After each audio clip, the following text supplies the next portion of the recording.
किसी गांव में एक साहूकार था। उसके एक बेटा और एक बहू थी। साहूकार की बहू बहुत संस्कारी, आदर्श और पतिव्रता स्त्री थी। पूरे घर का काम बहुत अच्छे से संभाल लेती थी।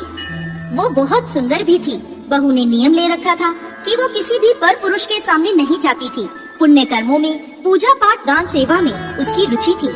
हर वर्ष कार्तिक स्नान व्रत जरूर करती थी।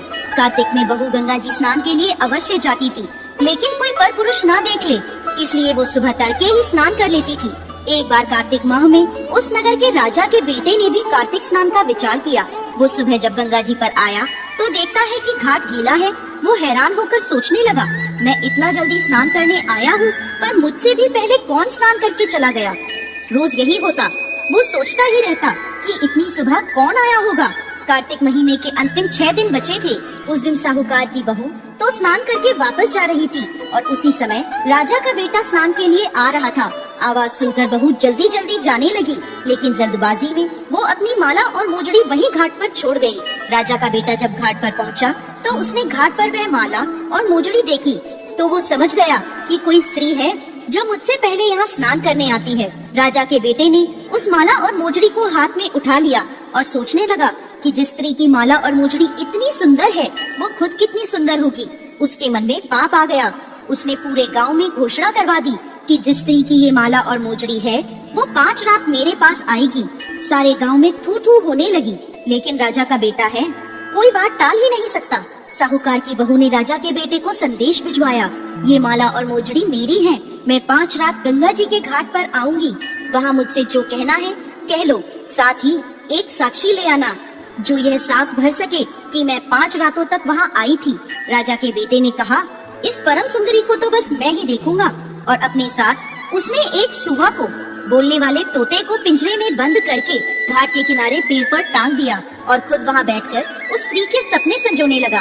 बहू रात को जब घाट पर आई, पहली पौड़ी पर पैर रखा और बोली, हे कार्तिक के ठाकुर, राई दामोदर, 5 पांडु, छठे नारायण, भीकम राजा, मुझ पर कृपा करो, मेरी लाज रखो, उस पापी को नींद आ जाए।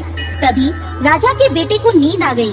बहू नहा धोकर जाने लगी तो तोते से बोली, सुवा सुवा, तेरे गल डालूंगी हीरा, मेरी साख भरियो मेरे वीरा।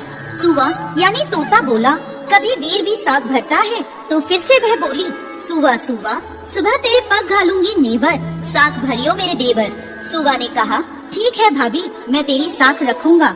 वो चली गई। तब राजा का बेटा हड़बड़ाकर उठा तो सुवा से पूछा, सुवा वो आई थी क्या, कैसी थी? सुवा बोला, आभा की सी बिजली, होली की सी झल, केले की सी कामिनी, गुलाब का सा रंग। अगले दिन राजा के बेटे ने सोचा, आज मैं अपनी उंगली में चीरा लगा लेता हूँ, दर्द के मारे मुझे नींद ही नहीं आएगी। वह उंगली चीर कर वहाँ लेट गया। बहू आई और उसी तरह प्रार्थना करने लगी और राजकुमार को फिर से नींद आ गई। वो स्नान करके फिर चली गई। राजकुमार ने फिर तोते से पूछा तो उसने वो सारी बातें दोहरा दी। अगले दिन राजकुमार आँखों में मिर्ची डालकर बैठ गया। बहू आई, उसी तरह प्रार्थना करने लगी। भगवान के प्रभाव से राजकुमार को फिर से नींद आ गई। जब वह चली गई तब राजकुमार उठा और फिर से तोते से पूछा। तोते ने वही सारी बातें उसे बता दी। राजकुमार अगले दिन बिना बिस्तर के बैठा कि बिस्तर की गर्मी से मुझे नींद आ जाती है। बहू आई, प्रार्थना करी, सुबह स्नान करके फिर से चली गई।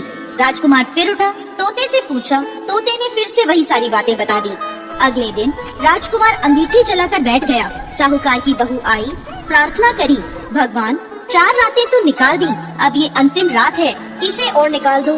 भगवान ने फिर उसकी बात रखी और राजकुमार को फिर से नींद आ गई।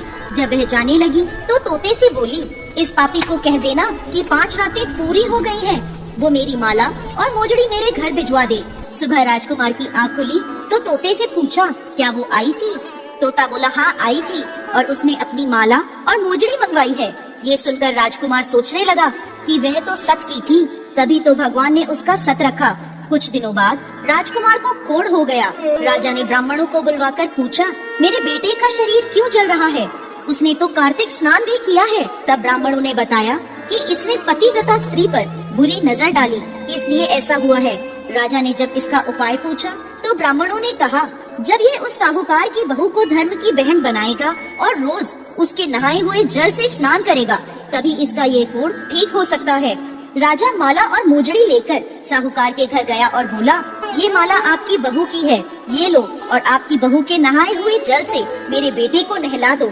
साहूकार बोला, महाराज वो तो किसी पराये पुरुष का मुंह तक नहीं देखती, आप इसे इस नाली पर बिठा दीजिए। जब वो नहाएगी तब उस पानी से आपका पुत्र नहा लेगा। राजा ने ऐसा ही किया। कुछ दिनों में उसका कोढ़ ठीक हो गया। हे पंच भीखू देवता, जैसे आपने साहूकार की बहू का सत रखा, वैसे ही सभी का सत रखना।